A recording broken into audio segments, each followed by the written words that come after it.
आज हम बताने जा रहे हैं क्या राजनीतिक शास्त्र के बारे में। देखिए राजनीतिक शास्त्र होता क्या है, किसे कहते हैं।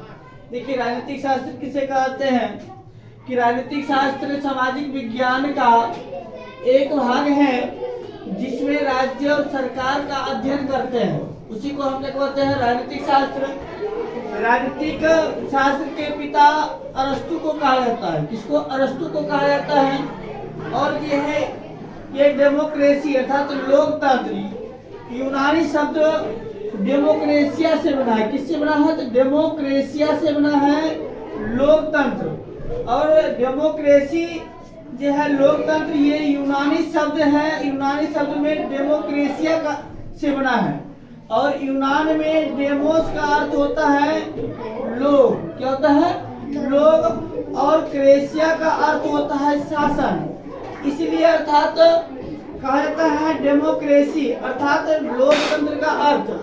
लोकतंत्र का अर्थ हो जाएंगे लोगों का शासन।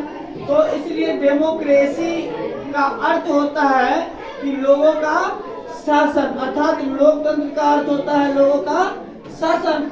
और लोकतंत्र किसे कहते हैं? तो शासन का वह रूप है जिसमें जनता शासकों का चुनाव करती है, उसे हम क्या कहते हैं? लोकतंत्र। और इसमें क्या होता है? जनता सर्वोपरि होते हैं। और अब्राहम लिंकन जी के अनुसार कहते हैं लोकतंत्र लोगों के लिए, लोगों के द्वारा चलाने वाली शासन व्यवस्था को ही क्या कहते हैं? लोकतंत्र।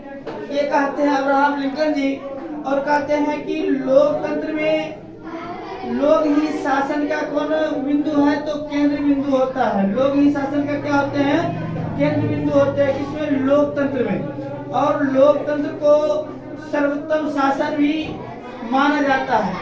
लोकतंत्र को सर्वोत्तम शासन भी माना जाता है।